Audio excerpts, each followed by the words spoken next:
Good morning आप सभी लोगों का मेरे YouTube channel Uttarakhand online classes में हार्दिक स्वागत है। जैसे कि आप लोगों को विदित ही है कि इससे पूर्व हम उत्तराखंड से संबंधित प्रश्नों पर चर्चा कर रहे थे, जो उसका सीरीज है। चौथा सीरीज हमने कंप्लीट कर दिया। आज इसका उसी क्रम को आगे बढ़ाते हुए पांचवें सीरीज आपके सम्मुख से प्रस्तुत कर रहे हैं। खतड़वा का त्यौहार क्यों मनाया जाता है, इसका क्या कारण है, आज इस विषय पर हम चर्चाएं करेंगे। ये क्यों इस त्यौहार को मनाया जाता है, ये किस क्षेत्र में, उत्तराखंड के किस क्षेत्र में से मनाया जाता है। ये उत्तराखंड के कुमाऊं क्षेत्र में मनाया जाता है। इस संबंध में आज हम चर्चाएं करेंगे, ये क्यों मनाया जाता है, इसे हर्षोल्लास के साथ। ठीक है, चलिए आज जिसका हम अध्ययन करेंगे वो है खतड़वा त्यौहार की कहानी। ये खतड़वा है क्या, इसकी शुरुआत कैसे हुई, इसकी नींव किस प्रकार से पड़ी और इसे किस प्रकार से मनाया जाता है। यदि हम कुमाऊं क्षेत्र की बात करें, पहले गढ़वाल और कुमाऊं क्षेत्र में राजाएं अपना शासन किया करते थे। अब हम जब कुमाऊं की चर्चा कर रहे हैं तो कुमाऊं क्षेत्र के अंतर्गत चंद्रवंशी राजा लक्ष्मी चंद्र का जो शासनकाल रहा था 1597 से 1621 तक के इनका शासनकाल रहा। इनके जो एक सेनापति थे, जो गैड़ा सिंह के द्वारा गढ़वाल के जो पवार वंशी जो राजा थे, उन जो मान सिंह थे, जो उनका शासनकाल रहा वो 1591 से 1611 तक इनका शासनकाल रहा। जो इनके सेनापति थे खड़ग सिंह को युद्ध में चंद्रवंशी जो चंद्रवंशी के जो राजा लक्ष्मी चंद थे, उनके जो सेनापति गैड़ा सिंह थे, उनके द्वारा खड़ग सिंह को युद्ध में हराया गया। जब इन दो राजाओं के सेनापतियों के मध्य युद्ध हुआ तो उसमें सेनापति गैड़ा सिंह का क्या हुआ, इसमें विजय प्राप्त कर ली इन्होंने। जब उन्होंने इस युद्ध को जीत लिया, गैड़ा सिंह द्वारा जब इस युद्ध को जीत लिया गया, सेना द्वारा जीत की खुशी का जश्न मनाया गया कि भैया हमारा सेनापति जीत गया। तो उन्होंने इस खुशी का इजहार करते हुए जश्न मनाया। यदि हम इस जश्न की शुरुआत कहाँ से हुई, किस क्षेत्र में हुई, तो ये कहा जाता है कि इस जश्न को उनकी जो सेनाओं द्वारा जो बनाया गया, इस जश्न को उन्होंने अल्मोड़ा की जो चोटियाँ हैं, वहाँ पर इस जश्न को बनाने के एक प्रयास किया। जो अल्मोड़ा की जो चोटियाँ हैं उसमें क्या करना, सूखी घास और लकड़ी को का ढेर इकट्ठा करके उनको जलाकर इसको मनाया गया। उनकी जो जीत थी उस जीत को उन्होंने सेलिब्रेट किया। बाकी वहाँ के जो समस्त क्षेत्र के वासी हैं, आस पड़ोस के जितने भी गांव हैं, मगर कोई मान लीजिए कोई चोटी पे हमने आग लगा दी जाएगा, चारों तरफ के जो लोग हैं तो वहाँ उनका ध्यान ध्यान क्या हो जाएगा, केंद्रित हो जाता है। उसी प्रकार से इन्होंने अपनी जीत की खुशी के लिए पहाड़ी की चोटी पर सूखी घास लकड़ी इत्यादि को इकट्ठा करके उन्होंने जलाया। तो जलाकर ये जश्न के तौर पर जीत की खुशी मनाई, ताकि समस्त क्षेत्र की जनता उस खुशी की जीत को क्या करे, देख सके। तब से ये परंपरा तब से प्रति वर्ष आश्विन माह की संक्रांति के दिन, ये 16वीं तारीख या 17वीं तारीख रहती है सितंबर को, ये कुमाऊं में खतड़वे का त्यौहार हर्षोल्लास के साथ मनाया जाता है। कहने का तात्पर्य यह है कि 16 तथा 17 सितंबर को ये त्यौहार मनाया जाता है। और इस क्षेत्र में, कुमाऊं में, इसको जीत के तौर पर मनाया जाता है। कहते हैं कि इसमें पालतू जानवर की रक्षा का प्रतीक भी इसे माना जाता है। जो पशु पालक हैं वो अपनी जानवरों की सुरक्षा और खुशहाली के लिए इस त्यौहार को मनाया जाता है।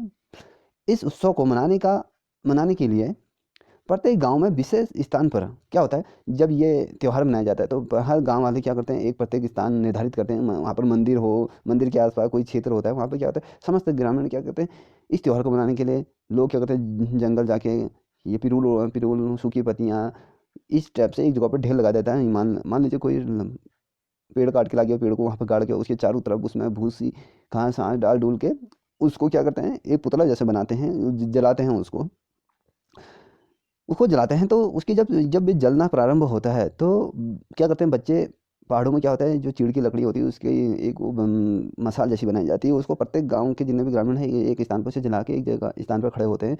अपने साथ वो खीर ककड़ी लेके आते हैं, और बाजरे की कांस या बिच्छू घास को उसमें लपेट के लाते हैं। जो कांस होती है ना, जो कांस का जो फूल होता है वाइट कलर का होता है, ये जंगलों में पाया जाता है, तो उसको उसमें लपेट के लाते हैं और उससे क्या होता है, आग लगाते हैं। फिर जब ये आग जल जाती है तो उसके चारों तरफ ये लोग क्या करते हैं, जोर जोर से आवाज़ें निकालते हैं, नृत्य करते हैं। और एक इसमें एक गीत भी प्रचलित है। वो गीत क्या है, भैलो जी भैलो भैलो खतड़वा, गाय की जीत खतड़वे की हार, मारी गाय मारी श्योलो खतड़वा की भोइलो। ये गाना वहाँ पर ये गाया जाता है। यदि हम इस जो गीत है इसमें गाय का जिक्र हो रहा है, मतलब गाय का तात्पर्य इस जो गीत में है वो गाय के झंडे वाली सेना की जीत। क्योंकि चंद्रवंशी जो राजा थे, जो उनका जो चिन्ह था वो गाय थे।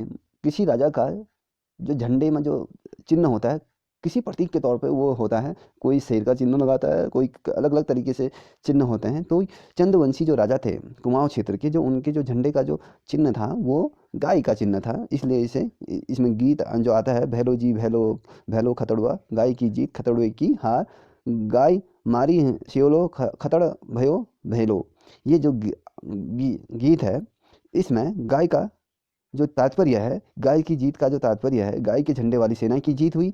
क्योंकि चंद्रवंशी राजाओं का गाय वाला चिन्ह था इसमें, इसलिए से गाय को इसमें जीत हुई, गाय की निर्धारित की गई है। अब हम बात करें, इसको थोड़ा संक्षिप्त में जानने की कोशिश करते हैं। अब आग को बुझाने के बाद बच्चे क्या करते हैं, इसमें नए धान की जो निर्मित जो सरसों या इत्यादि ककड़ी, जो मान लीजिए कोई हमारी फसल हो रही है, धान हो रही है, कहीं किसी प्रकार का जो हमारी खीरा लगते हैं, ककड़ियाँ लगती हैं, कोई सब्जी लगी रहती है, तो उसमें इसको चढ़ाते हैं और उसे प्रसाद के तौर पर सभी लोग इसे ग्रहण करते हैं अपने घरों में। जो इसकी जो राख जब बुझ जाती है, इसकी घरों में इसकी राख को ले जाते हैं, इसका टीका लोग अपने माथे पर लगाते हैं, साथ ही अपने जानवरों पर भी लगाते हैं, अपने चारों तरफ घर के चारों आंगन में भी इस राख को छिड़कते हैं। ठीक है। और यदि हम पूर्वी कुमाऊं में इस त्योहार को गैलो भी कहा जाता है, गयाल भी कहा जाता है। ठीक है। अब इस उत्सव को मनाने में की कहीं कहीं अलग अलग कहानियां भी प्रचलित हैं। कहीं कहीं इस उत्सव में घास और जो कांसे की जो दो पुतले बनाए जाते हैं, एक को बूढ़ा कहा जाता है, एक को बुढ़िया कहा जाता है। ये दो पुतले बनाए जाते हैं। बूढ़े वाले जो पुतले को घास के चारों ओर घुमा कर से फेंक देते हैं, और बुढ़िया वाली जो पुतला बनाया जाता है उसको आग में क्या करते हैं, जला दिया जाता है। जो बूढ़े वाला जो पुतला होता है उसको क्या करते हैं, घर के चारों ओर घुमाकर छत में क्या करते हैं, एक जगह पर निर्धारित जगह पे फेंक देते हैं। और जो बुढ़िया वाली जो पुतले बनाई जाती है, जब उसको हम आग लगाते हैं तो उसमें उसको जला देते हैं। कभी कभी कुमाऊं के कहीं कहीं क्षेत्रों में, गांव घरों में ये वाला भी एक किस्सा प्रचलित है। निको बुढ़िया निको निको निको ऐसे करके भी कहते हैं कि हम इस जो हमारी जो दरिद्रता है हमारे जो घर में, उसकी वर्णता इस बुढ़िया के तौर पे इसको दर्शाया गया कि निको बुढ़िया निको, खतड़वा आया है, इसको खतड़ुए में जलाओ। इस टाइप की भी धारणाएं प्रचलित है अलग अलग जगहों पे। ठीक है।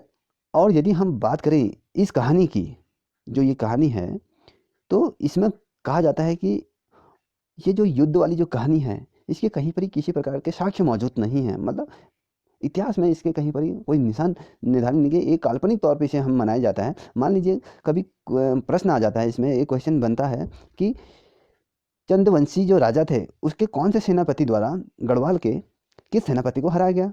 भैया कुमाऊं के जो सेनापति रहे उसमें जो राजा चंद्रवंशी जो सेनापति थे वो गैड़ा सिंह थे।